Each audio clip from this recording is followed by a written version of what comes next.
Greetings.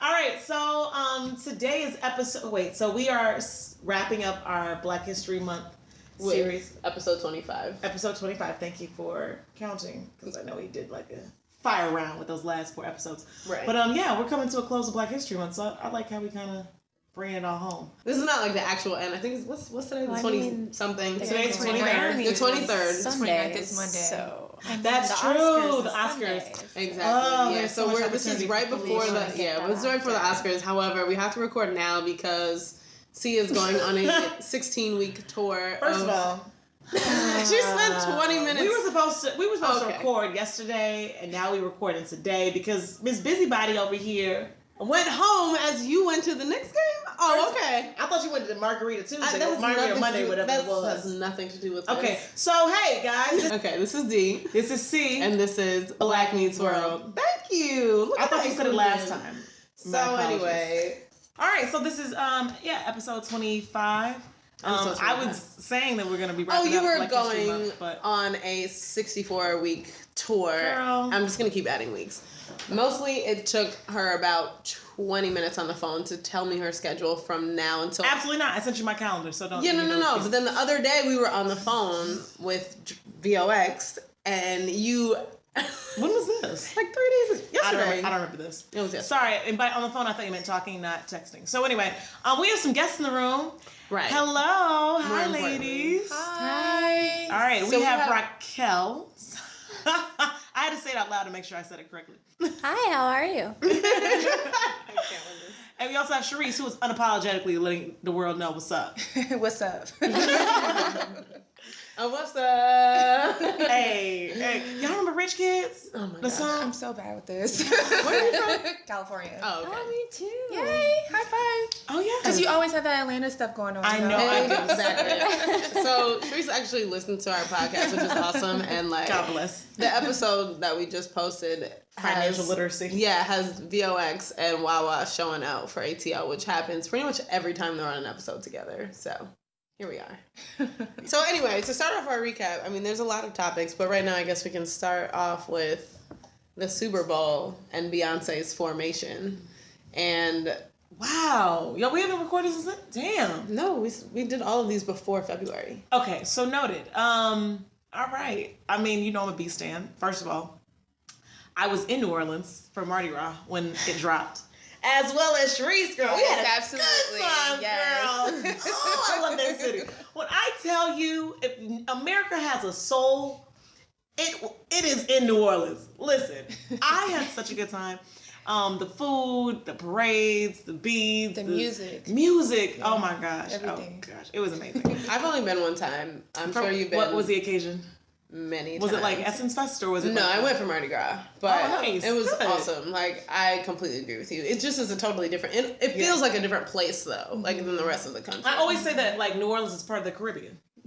I'm like these accents. I was like, y'all don't speak English. I don't know what you're talking about. Yeah, Creole's deep down there. Listen, You just gotta go with the flow. well, it's just there's It's a Cajun dialect, people, yeah. Creole people. I love it. I love my New Orleans people, and they don't think that they speak any different from anyone else in the United States, and I think I love that even more. But yeah, it was dope. So we were in New Orleans when it dropped, and I can't explain to you how my entire life just stopped as soon as I had all these text messages coming to my phone about this video. So, So you're talking about the Beyonce yeah, the video. Beyonce Okay. Formation video. All Sorry. right. So all I gotta say is this: it felt like one of those moments. I'm so proud to be Black. I'm so proud for there to be a platform for us to showcase our abilities and our strengths and have a deeper underlying message about the issues in our communities, but do it in such a creative, beautiful way. Yeah, right? and I thought it was funny. Like, they were like, "Oh, Coldplay is performing at halftime," and I was like, "No, one can. Beyonce." She was like clearly the headline. Clearly, and they didn't even have her in the middle, which Coldplay. was even funnier. Like, Yeah. it was like Coldplay was in the middle, Bruno was on the right, and I was just like, but y'all know this is back. But think about it though, like, well, you know, they brought back the last 2 like performers from the Super Bowl, Right. Yeah. But like, you Right. know, Coldplay and Gwyneth Paltrow and Jay-Z and Beyonce are like BFFs. Yeah, They actually just did a video with Beyonce being featured into it or whatever. And With Coldplay, yeah. Yeah, a little appropriation, but I feel like if you're black, there's no such thing. So, Questionable. I don't know. But, okay, so I have a lot of things to say. A, I'm a Beyonce stan. If anyone knows that, Wawa is a stan for B. When those tickets dropped, I was super excited. I'm actually going to go see her in Atlanta on May 1st. Oh, and that's a week before my birthday, so like I'm standing out there. You know, and Dee she did the head tilt. You know that like, I meet you at the door kind of head tilt? She just gave me one of those. So, on another note, I did read an article about a young lady who is from New Orleans. I actually need to pull it up, but she was basically mentioning the fact that Beyonce's video, Formation, is disrespectful. Oh no, why? Well, a lot of people. I've heard a lot of people say yeah, that. there's a lot of backlash. On her perspective, I heard two different sides. She's like, you know, Beyonce, speaking of, she mixed that Creole with that Negro, make a Texas Bama. Okay, I thought that was a little... Yeah. So if anyone's not familiar with Creole origins in the United States or in specifically the Texas, Louisiana area, Creole people were a race class at one point in time. And so they were the fair-skinned, they're passable, basically brown paper bag test. And so sorry, real quick. No, passable just means that you're light enough that people might not know that you're black, and your hair texture is a little different. Like, you might be able to get away with passing as a white person, which was a thing back in the day because you got to obviously have different opportunities and different privileges. So. Right. Basically looking like Kim Kardashian, except your eyes, your butt, your lips are real. Okay, so... on that note. And your skin color. Right, exactly. So, she basically was saying like the deep root of the problem is like, okay, sure, we're talking about, you know, black excellence and all of these other great things, you know, police brutality and kind of bringing these things to the forefront of, you know, the world, but also thinking about the fact that you mentioning that there's a difference between Creole and Negro is fundamentally an issue within our own community by itself. And the fact that you are now broadcasting the fact that you are, you know, kind of more exotic or even different from your other, like, you know, I'm doing air quotes, Negro brethren is quintessentially like even more of a problem. The fact that you even like delineated there's something different between them. And so she went in talking about New Orleans and how even to this day, her being a dark-skinned native of New Orleans and having other friends she grew up with who are Creole. She had a very close friend of hers who had a wedding, and she said, you know, why didn't I get invited to your wedding? Like, you know, what's up? Like, she was kind of offended at first, but then she asked her like, oh, you know, my mama can't have you at the wedding. Oh no, because she was too dark. She's too dark. She'll be in the pictures and she's too dark. Damn. And mind you, I'm reading this article in 2016, and I'm like, what? Like, that shit still exists? And then basically the writer goes into way more detail about just the issues that are still going on in colorism. Yeah. In our communities, and how basically this song just kind of validates the fact that it still exists and that people still have don't see the wrong in their words. And as I was reading this, I was like, she better not talk about my Beyonce like that. But right. Sadly enough, like, I get it. Like, I agree. Yeah. Well, there's a lot of things that the lyrics of this song brought up. First of all, I have hot sauce in my bag swag. Did y'all see Hillary walking around with some hot sauce in her bag? Yeah, like... Wait. Was this a meme? No. This was like a legit thing. Like, she was trying to be, like, relevant and had a bottle of hot sauce in her bag. I need Hillary just to stop. It was so funny. in Oh, my gosh. I was just like, okay, girl, you tried it. I love that Big Frida was on it, baby. I'm hip with Big Frida. Yeah, like, and that's a throwback. That's like something that... You want to talk about Big Frida real quick? So, Big Frida, for those who aren't as familiar, Big Frida is a NOLA native. She is a man. She pretty much was one of like the biggest bounce artists that kind of came out of New Orleans. Yeah. And it's a kind of music style that you can add a bounce beat to any kind of music though. Like right. It could be added to a classical song. It could be added to praise music, which we were listening to gospel bounce music in a car. Yeah. We lift our hands in the sand. Come on. It just gives you more hype, right? Like, Yes, and it's also it feeds into like this kind of dance culture in New Orleans. Everybody kind of twerks, but I guess you can kind of say bounce music also has a very specific kind of like. Okay, think about Juvenile. Think about I mean, Master P. Think about all these big New Orleans artists that kind of made it out. Bounce music is kind of like an art form that really hasn't made it out of that region. Right. So, but it consumes it as well. Yeah, like that's all you see when you go to New Orleans. And I love it. Gay men have kind of like owned that space. Right. And so you have a lot of artists like Sissy Nobid, like Big Frida, who have these amazing songs that everybody dances to. And they have like these like dance offs where they're like basically shaking their ass. It's so creative. Like, I wish I could dance like that. They actually just closed one down in Mississippi. What you mean? Did you hear about that? Girl. There was like protests, and the police was like trying to close it down. They were like, you can't. Protesting They were the booty having shaking? like a bounce off in Mississippi. Girl. And they were like, you can't like. All of the things that are typically done at these bounce offs, they just basically made them illegal, so they couldn't. How can dancing is illegal? Like not, but like the outfits, they were like, you can't wear certain things, and which is typically worn at these events. And Wow. Well, she was also in the Formation video. So that's her voice. Right. So that's bringing back. Yes. Big Frida was in the video. There was just like a lot of cool shit. Also, I happened to be in Toronto the week after for All-Star Weekend, and I was with someone who was from New Orleans, and we were asking her like, is this realistic? Like, generally speaking, like, looking at this, how did you feel? And she was like, yeah, we lost everything in Katrina, and like, this looks exactly how the city looked. She was honestly just like, the cop cars could have been dirtier. That was her response to how the scene looked. So we can get into that. How Beyonce basically sat on a cop car while it was sinking. So deeper meaning. So yeah. So now all the cops in America, I guess, are threatened by Beyonce. Certain areas, right? They closed. They're not allowing her to come to Miami for like a concert. Yeah, I now remember what y'all were talking about earlier. So yes, all the cops are like they're protesting basically her concerts. They're saying that she's anti-police, right? And then they won't protect her if she's gonna like incite riots and be anti, whatever they stand for. But what riot is she actually like? Because Black Power automatically assumes. Anti-white, anti-police, and all these other instead of being like I'm being just proud and empowering. But then did you also hear about the protest against her video?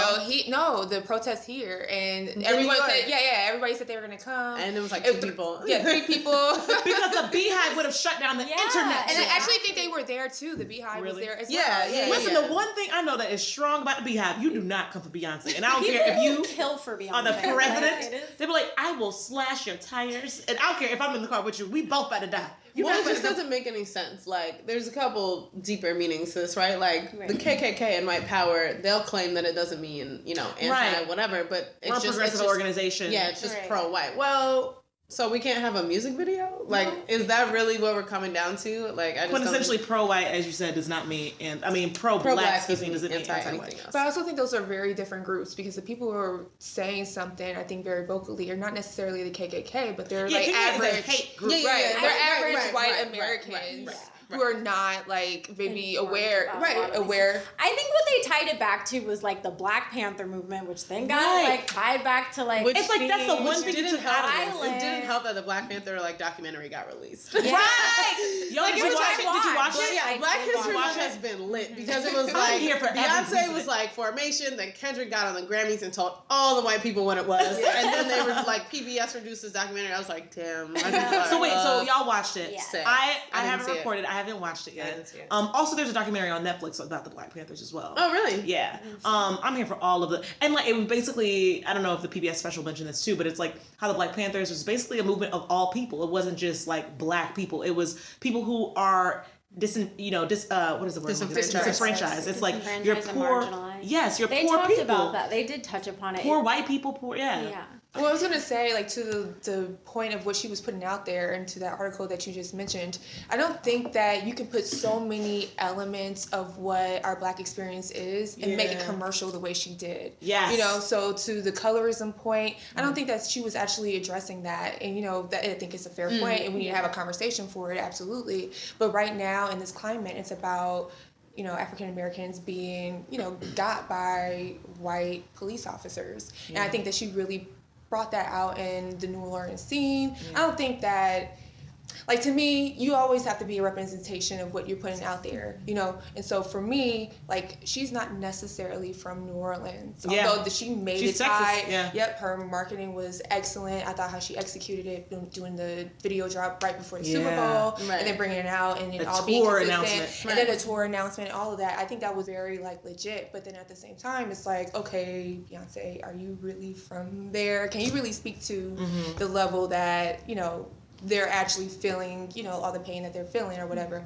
But on the other side, it's like, yo, she's talking about stuff that affects all African Americans, no matter what space you're in. And look at the attention it caused. And the conversation, which I think is more important. I think it's important to have, like, those people who don't agree with, you know, how we feel or what we talk about and all that. Yeah. Like, I think it's important for us to start that conversation, because at the end of the day, we might be on opposite ends, but maybe we can find a middle ground so that we eventually be able to move past that. Yeah. And I think that video was a catalyst for that. You just reminded me. Did anyone watch this SNL skit? Yeah. Oh my God! Okay, so my friends was like, SNL finally has a ton of black writers. I literally was watching it with my roommate, and we all were watching it like, yo, is SNL trying to get us? And by us, I mean the black audience. I said, yo, they did this so well. So let's describe the SNL skit for those who might have not watched it. Hop on YouTube.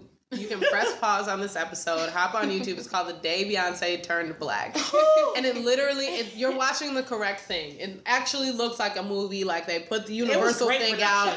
Like, don't get fooled. That is actually what you should be watching. And because I almost thought, I was like, what's going on? And then I was like, oh. And so basically the whole thing, it's like 3.5 minutes of absolute comedy. You could tell that black people wrote it because of the white like the way the white people were doing everything. I was just like, yes. And it's so catastrophic. It was like apocalyptic. It was like the world was Walking Dead apocalyptic type of joint that was happening. I think, like, these situations, the announcement of, like, Beyonce, how did it start? It starts out like they do the deep voice and all that stuff, and then the one lady's watching They're TV, in an office, and then the next lady's in an office, and she takes her headphones out, and she's like, what is this? It looks like it's not for us, and everything usually is, and, like, they all start throwing shit in the air. It's like, it's hot hilarious. sauce in my bag, swag. What does that mean? And then like 2 minutes in, it's like, it's now being reported that there are other black celebrities. And it was like, Harry Washington is reportedly black. And then the white lady's like, but she's on ABC. and the other white guy is like, but wait, but she's a woman. Another guy was like, I think she's both. And he has a look of fear and terror on his face. And then the two black guys, like, in the office, and he's like, yo, man, what's going on? And he's like, oh, Beyonce's video. He's like, they finally figured it out. But it was cool. You know why? Like, it was cool because I feel like we usually watch stuff like that through a white lens, and it was very clear that it was like a black lens. I was like, because somebody somebody from our community wrote this shit. Yo, it was so good. That entire episode of, first of all, I haven't watched Saturday Night Live since I don't know when. Why? Because the shit is just not funny to me. Yeah, it doesn't. I'm like, very dry, very dry, and like humor that just doesn't it doesn't hit right. Like, cool, I'll watch it for the celebrity that's doing an appearance, but it's not funny. But when I tell you that entire episode between what's her name, McCarthy, Melissa McCarthy, I was about to call her Jenny McCarthy, Melissa McCarthy, and Kanye, I was here for everything. First of all, when Kanye performed, it was one of those moments again. I was like, I'm so proud to be black. Look at our greatness on TV. The furs on. It just felt so good to see excellence, like just black excellence. And just, you felt so proud. And it was one of those moments I'm like, why don't we see more of this? Mm-hmm.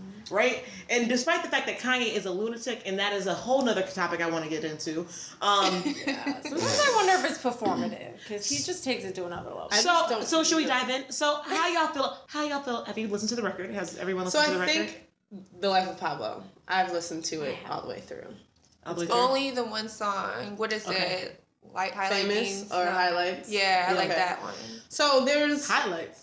Yeah. What is it called? The one where Ultralight Beam. Ultralight Beam. Yeah. Oh, okay. I love that one. That's like the gospel. He calls out Taylor Swift. No, that's Famous. Oh, that's yeah. Famous. When he says I should fuck Taylor. What did he say? I don't know. He's wild. So I think there's like I love Kanye. Kanye's one of my favorite people, but like I think it's funny that sometimes I compare Kendrick and Kanye, like how aggressive they are. I want you to just take for a pause, because I just want to assess all the reactions when you said that in the room. My eyebrows went up.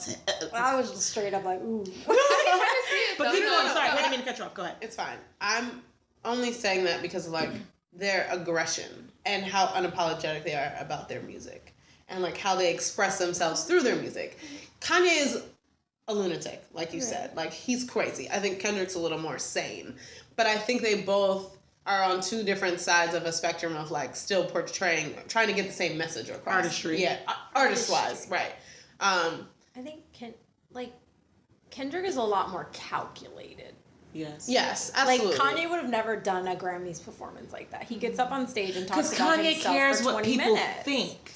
And Kanye is a hypocrite as a person, right? As an artist, magical. Hands down, magical. What I've recognized is I have to separate the artist from the person. Because Kanye as a person is out of control, crazy. I loathe what he represents. I feel like he's a hypocrite. He always goes back on what he says. I feel like he's super consumed with what others think. I think that literally he created, like, literally handpicked, I'm going to choose this woman and we're going to create these little mixed babies, and I don't care if she has a fake ass, fake lips, fake tits, and her whole life was based off of a sex tape with another black man. I just know that the world loves her, and she can be my own personal Barbie doll, because guess what? I'm going to dress her every day. You ain't seen how Kim's look changed up once she started dating? She's even mentioned it. Yo, I don't know, but like up. his fashion line is a little ridiculous. Like, it is. I have there's honestly nothing never paid attention to pretty it. about it. I wish I went to that concert where he had the concert in a fashion show. Right. My mother asked me if I went. I was like, what do you, mama? Anyway. But I haven't. So what are the clothing? I know like there was a big joke about like his, because it looked like basically like Jesus cloth.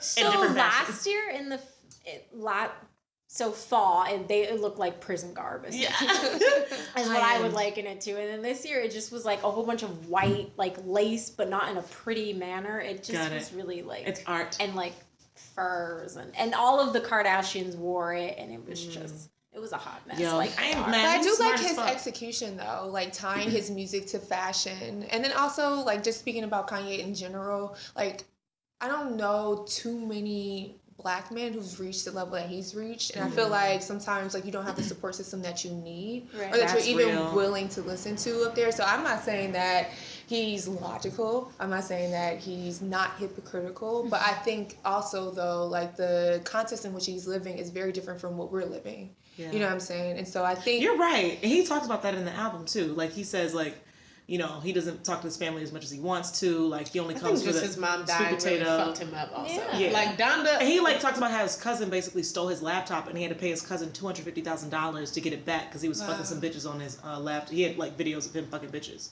And it's one of those things, like... I'm sorry, who had... It's a song. Kanye's cousin stole his laptop. And then Kanye was having sex with women on the laptop? His laptop had videos of him having sex. Oh, and so...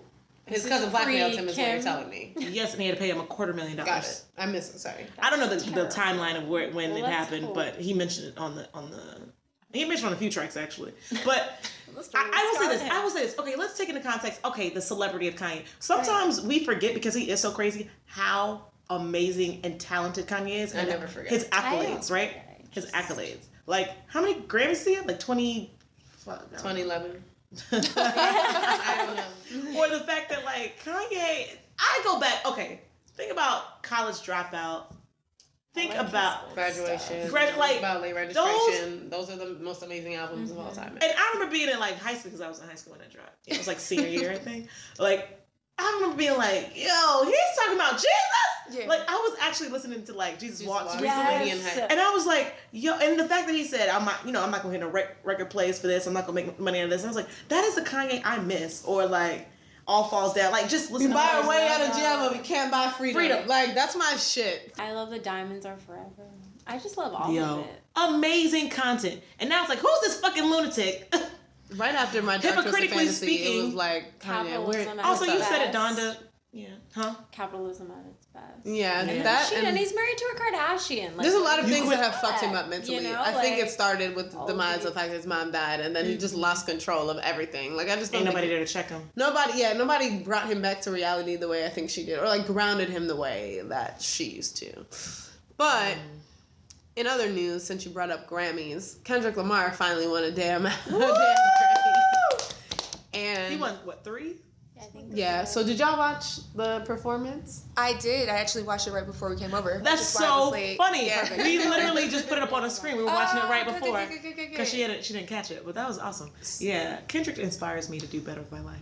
Kendrick. So for those of you who didn't see, I don't know where you were, but the video or the performance starts out with him in chains connected to other men. I don't even want to get It's into both like a slavery reference as well as like a prison. Back to reference Africa, in terms yes. of Back to Africa, current enslavement, like just everything. The incarceration. It was nothing but black men on stage. The incarceration Black men of and women He everywhere. had also like a Michael Jackson Reference tribute of it, too, right? because he had like on the same blue, the the jacket, chains. and the chains, and then he, and they're marching in a line, one single file, legs pretty much chained, hands chained, and then they break those out of chains. the chains.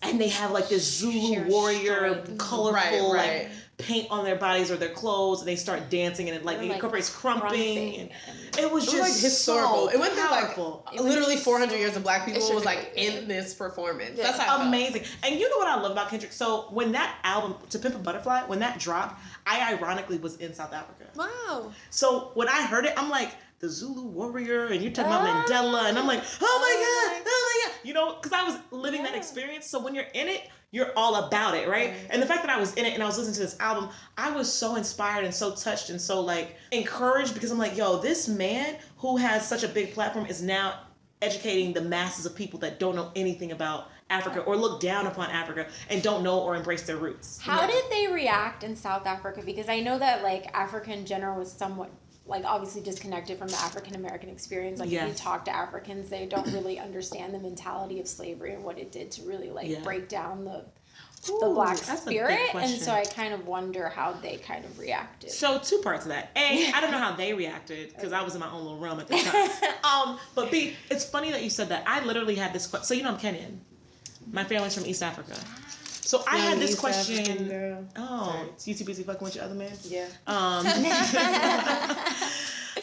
So ironically, I had this conversation yesterday with my friend / mentor, and he was like, "How was it growing up in an African household in Atlanta?" And I used to live, and we came from humble beginnings. You know what I'm saying? My parents know what projects were. We're moving to this place that has really affordable rent. Okay, mama. So I was born in the States, but my friend basically asked me because I said, you know what? I didn't realize there are a lot of Africans or just people who are not Black Americans or who technically might be in the diaspora but aren't Black Americans and also Africans look down upon Black Americans. Mm-hmm. Yeah. And I didn't recognize that until I was older, maybe high school or maybe early college. Well, because we don't get exposed to that when we were younger. I don't think that's more of a grown folk business type thing. When we're kids, we're just all going to recess and trying to get this. No, because you still have influences by your parents, though. Yeah, you have influence by your parents, but I guess side chatter. The kids you're with aren't really thinking about that. It's more coming from the adults, and you're not really around the adults as much as you're around the kids, so it's a little different. I think it's also just a cultural distinction. I started to understand that when I was traveling abroad in London, and then a girl who's born there, but her family was from Nigeria. They're she was just can I just tell you Black Americans give all Blacks a really bad rap. Oh, wow. Because everyone sees Hollywood and the stereotypes that are often portrayed on TV and on films, and they're all very bad, and that's how they think all Black people are. Bruh. Even though it's just Black Americans are. But it's such that's how everyone when you go when you go to Italy or when you go to Germany or whatever, they all think you're really hood. I was in the airport the other day and this Indian man stopped me and was just trying to talk to me, but was hitting on me, and I wasn't bothered by it. I was just annoyed. I was don't talk to me. And he was why aren't you talking loud? Why are you loud? I grew up in a Black neighborhood. All the Black women I knew was loud. I was sir, I do not have time for your stereotypes. I also was just okay, I can be loud, but why are you addressing me in a context? First of all, you are an oppressed person. You're Asian. I don't know if you realize that. Yes. Also, you're working in an airport. If we're going off he was working there? You should be a doctor because you're Indian. Let's not talk about all the And issues. that's a positive stereotype you've given him. Exactly. Instead of working at the fucking bodega or whatever. So sorry. No, that was real as fuck though. You didn't even class him as the lesser of the stereotypes. That's real. So I will say this. Wait, sorry, real quick. Go for it. The other day I was in the store. No, because you said this in the round. Yesterday I was in the store, and this lady behind me in the store, like, reached out and touched me and was like, "Oh, your braids." Oh. And I was just like, yes. Like, she was, I think she had to be, like, Polish maybe or Russian. Like, some super short, like, older white lady. But she didn't speak barely any English. So she was trying to, like, have a conversation with me about my hair, but she couldn't really get it out. And I couldn't tell if she was trying to shade me or if she was asking me, like, if it was mine. And I was like, yeah, girl, it's on my head. Like, I don't know what you know what I'm saying? Like, I don't know what you're like insinuating. Yeah. It was just funny to me because it's like, you know, these people expect you to, like, be a certain way or say a certain thing, like, oh yeah, this is my weave, like, blah blah blah, like, whatever the fuck. Like, I'm not here to tap dance for your misconception. I'm not here for your entertainment, right? For your misconceptions. But they think we are, like, they completely. I just think, like, I feel like a circus animal sometimes. Yeah. Because that's how they treat me. And, like, I was just talking about the hair thing with a couple of my friends. This is a huge tangent. But wait, did y'all see the BuzzFeed? Sorry, did y'all see the BuzzFeed quiz about, like, whether you have a wig, a weave? I'm gonna send it to her in the chat. No, go ahead. No, go ahead. But it was crazy because one of my friends was like, someone asked her if her hair was real or fake, and then they didn't even ask if they could touch it. I think they did ask if they could touch it, and she was like, and we were like, I was like, I think next time you should ask if you can touch her hair, because make them feel as dumb as they make you feel. You know, like, make them feel as ridiculous. Like, that's a lie, actually. They make you feel other, like you feel alien because they're like, oh, like this isn't normal. Let me touch it. But it's also weird because we don't do that. Like, we have no desire. Just because it's not normal for us or different for us, we're not walking around being like, hey, white people, can I touch your hair? But that's because it's normalized. White people hair, and it's very... Right, exactly. But think about that. It's not exotified, right? Right. That is what media and society portrays as the norm, right? Yeah. Like, who didn't grow up with a white Barbie? You know what I mean? Like, of course we had, like, I had my little Kenny doll. I had my, like... we were Eddie, the Black American Girl doll. You know what I'm saying? Oh. So many black. Don't do this. I was about to go all the way in. And I was like, black. I was like, you're an American Girl doll, girl. How much was it? Did she dress like you too? $90. Girl, and that's without clothes. My mom was like, I will give you a book. Okay. Girl, my mama didn't even know what the hell that shit was. But also, different generation. Those weren't popular too. I think I was like too old to like them. I think because I know everybody in my like generation had one of them. I remember when they got popular. But I mean, did you? How old are you? I'm 28. Really? Yeah. Oh, that's a compliment. I like that reaction. I thought you were. I was actually just looking up because I was closer to our age. I'm shocked. 23. Oh, I'll take that. But I was actually thinking about it. I had to Google to make sure I had like the terminology right. But it's just like Marc Jacobs, and they were trying to promote that he did the Bantu knots. Right. Or, what do you call them? I don't know. I don't remember what they called. It was some fashion magazine, and they called like cornrow braids something like. That's what I was looking up. Boxer braids that Kim Kardashian was wearing right they're now. so innovative. Yeah, but really they're cornrows. So black style. We were all just like, all right, y'all. We've been doing this for so long. But she doesn't even put her daughter she doesn't even braid her daughter's hair like that, who is actually black. Well, there's nothing to be said about that. We already know what time it is. We already know what time it is. Like, all of us were just like, oh. Yeah, we already know what that's about. You know, even what's the other one? Kylie. Yeah. You know, with the wigs and that they're doing the boxer braids and stuff. Look, can I say something really quickly? Because I'm actually really proud of Halle Berry. I'm not like the biggest Halle Berry. Oh, her husband. Girl. But her ex-husband was trying to straighten the daughter's hair, get like some type of keratin treatment on one of their children. He wanted Lala to that's the oldest Nala to have like a permanent hair feature, like a permanent straight hair to make her look more white. Yes. And in her, I believe in the alimony agreement or something like that, Halle was like, you will not put any chemical in my daughter's hair. And I'm so here for her. Of all people. But you know what? I feel like that's also why Halle be breaking up with these white men too. Because you know she divorced that her other ex, her the newest French ex. one. I love him. First of all, he's fine. She's like, well, he was always getting in fights with the paparazzi. He was crazy. He was yes, but I feel like people date Halle and they're like, oh, I didn't realize. You know, they're like, I'm gonna get this like nice I didn't realize she was black. Right? And they get with her, and she's like, oh, but you thought I wasn't. Oh, let me explain to you exactly who I am. Everybody really just forgets how she acted at Monsters Ball. But anyway, I just want to. No, but I feel like Halle's unapologetic. She's like, if you ain't with it, that's okay. Be gone. Yeah. So my money's gonna be okay.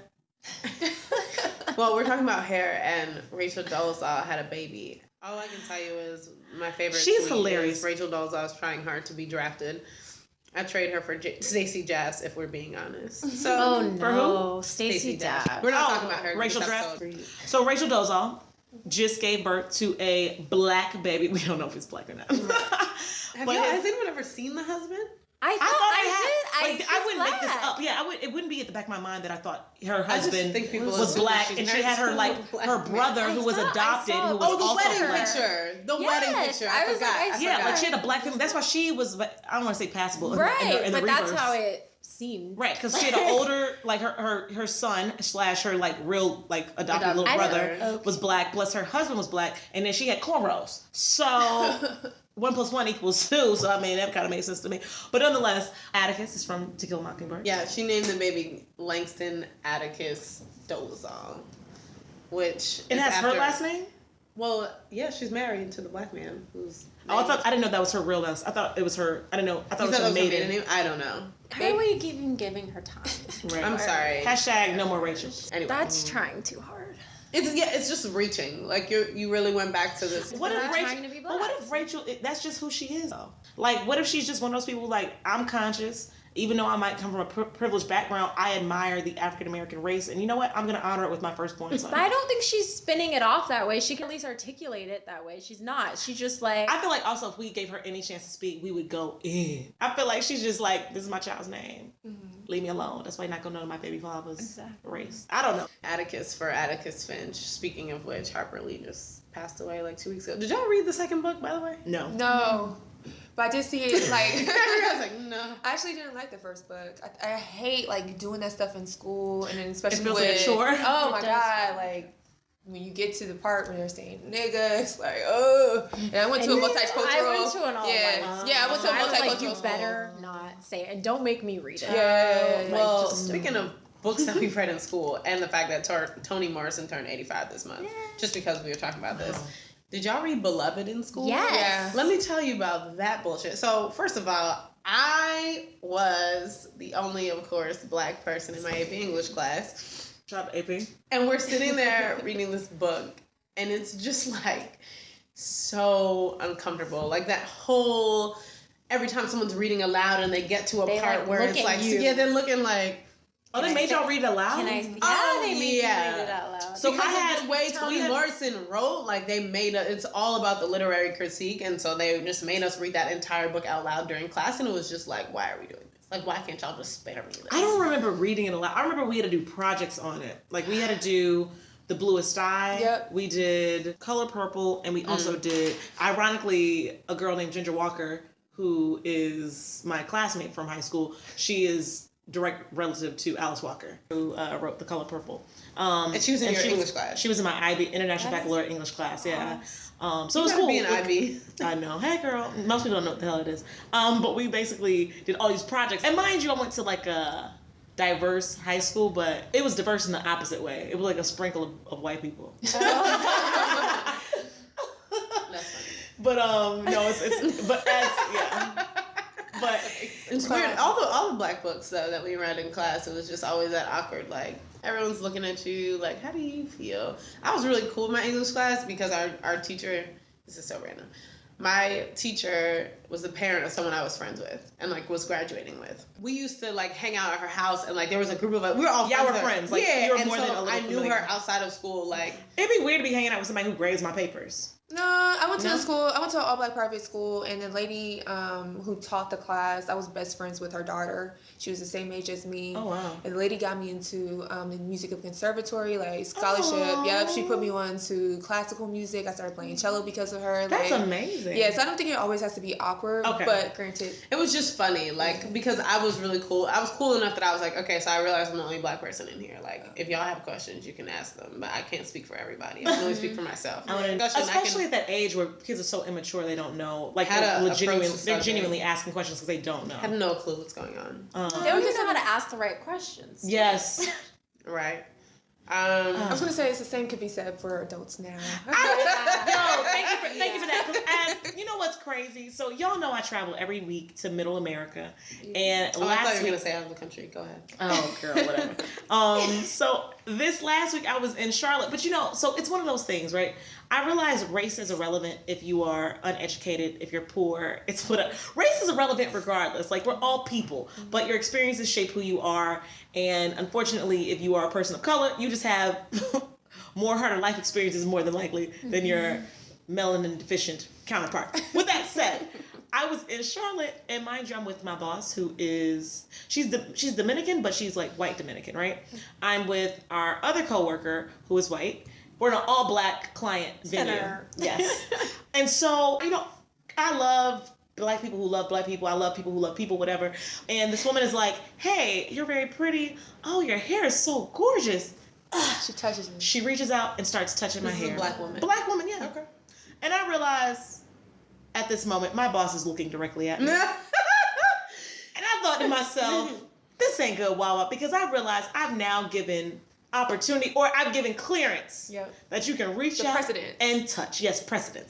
Because if this woman has done it, obviously she's entitled to do it too. Yeah. She just doesn't realize the can of worms she opened up. Or the fact, why the hell you touching my hair?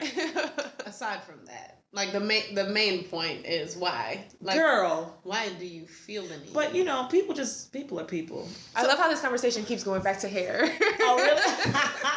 Did y'all see? Okay, wait. So I think and we can end on this note, like the blackest thing that happened so far this month out of everything was, did you see the 106-year-old black lady that went to the White House?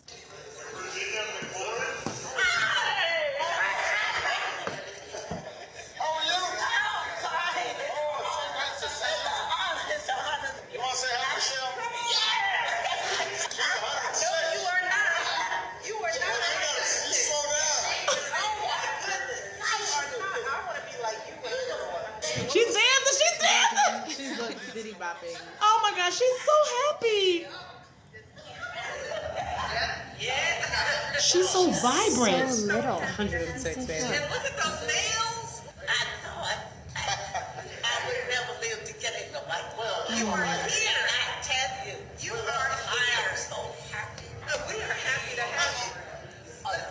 Ooh. Look at her. Right there. That's A me. black wife. Yes, she did say it. He said, that's what Michelle said. I am. Black history.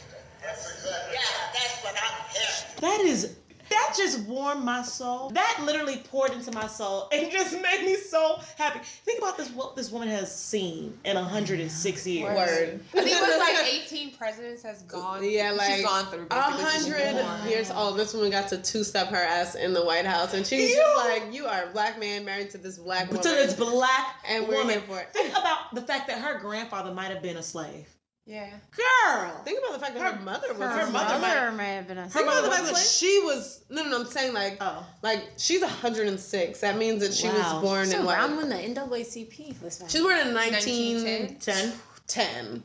So she could have born before my sorority was founded. Girl. Nah. Okay. Mercy. Did y'all see this? Top team. Blackest. Everybody. Everybody. Oh, Mama, I love you so much. Well, it is so good to see all of you. Welcome to the White House. Did he say hey? I'm so Watch, sad watch. he's leaving. We know it is Black History Month. When you hear somebody say, "Hey, Michelle,"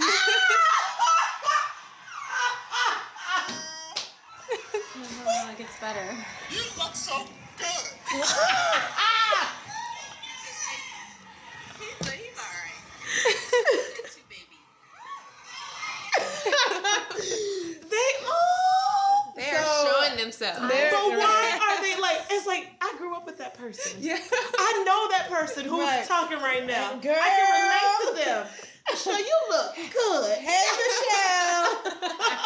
That was like, to me, I was just like, my Black History Month is made. Like, honestly, I watched like everything that's happened. I was like, shout out to Kendrick, shout out to Beyonce, but shout out to President and First Lady Obama. Like, they have literally changed the game forever. And it's going to be sad when they're not there anymore because we're never going to see it. Presidential ridiculousness. Oh, girl. Like, We're going to end this episode on a good note. We're not going to talk about that foolishness on here I today. did want to talk about Supreme Court Justice who just recently passed. We can. Okay. I just we can. So Justice Scalia passed away. Oh, it was Scalia. Okay, go ahead. Scalia. Is that how you say it? Scalia. Like Whatever. I haven't taken this. Like I haven't taken Racist ass Right. Supreme Court This is the justice just same passed away. justice who said that we didn't need to be in the same Separate schools, schools yes. and that blacks could be in lesser schools. right because we don't have the mental. Was the University of Houston that had the affirmative white girl? action lawsuit against them, or like the reverse, basically a discrimination lawsuit against them because this one white girl didn't get in? Yes, Well, that's various schools. What was Yeah, that? it's several What was her name? schools. Shelby And- or Angie or some bullshit? Becky, I don't know. So There was some she- hashtag like you tried it, Angie, or something. It was so funny. Oh, I didn't catch that on. Oh my gosh! I mean, it was like when she was having this argument about why she should have gotten into the school, like Black Twitter just tore her apart. But anyway, But Scalia I spoke love on Black that Twitter. particular case. I love that's what you said. yeah, Yes, girl.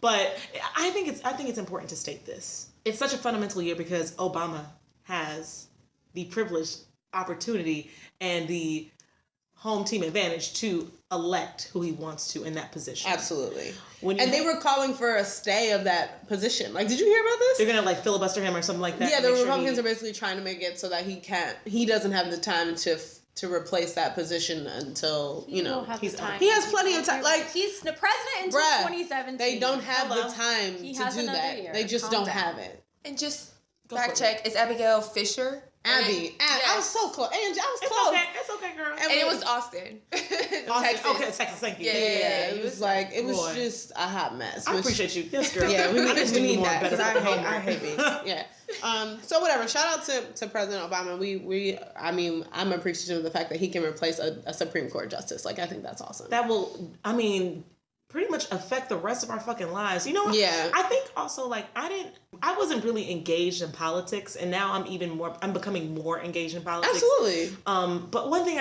you don't really think, or I didn't really think about, of course in school we learned Brown versus Wade. Was it Brown versus Wade? Brown versus Board Education. Roe versus Wade. You learned all these different, like, Supreme Court cases that affected, like, basically where we are now, and, like, it stands as precedent for future, court cases. Right. And think about the fact that we're now in such amazing territory when it comes to technology. The whole, Apple versus the, FBI and releasing, the documents or information from this particular guy who killed all those people. Or the fact that you're now in San Bernardino, Okay, got it.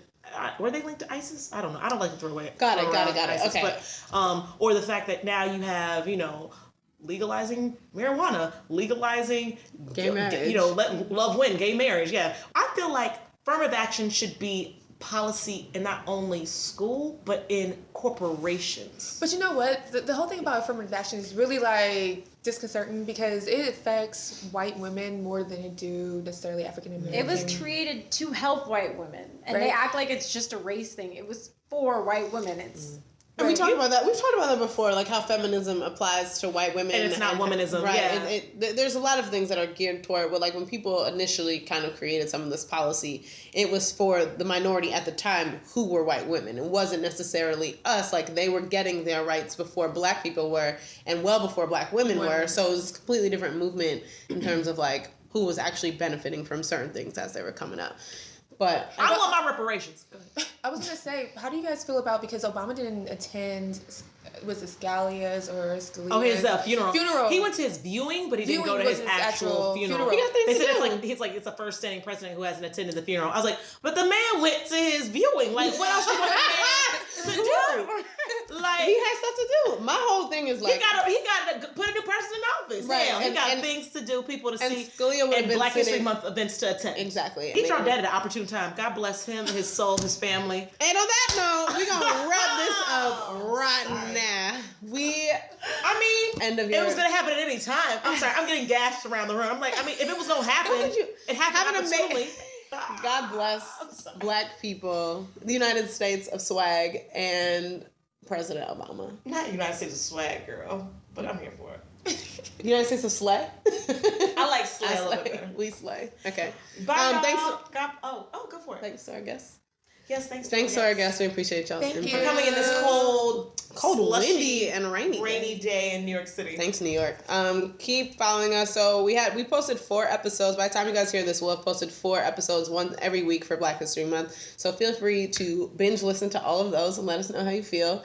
Like, comment, add some comments on our podcast iTunes page. I don't know how to say Write us some reviews and comments on iTunes. Also, I got brain parts all around. Send us an email. Follow us on Instagram, Twitter. Y'all know the drill. Fact checking. Right. Thanks, Sharice, for fact checking. Y'all have a great. So follow us on Instagram. We'll be doing a lot of traveling in the upcoming weeks. All right. And no, that was no shade. I'm just saying Wawa's gonna be gone. We're doing a lot of traveling, and so follow us so you know where we are. We'll be back soon enough. Y'all have a great blessings day. Bye.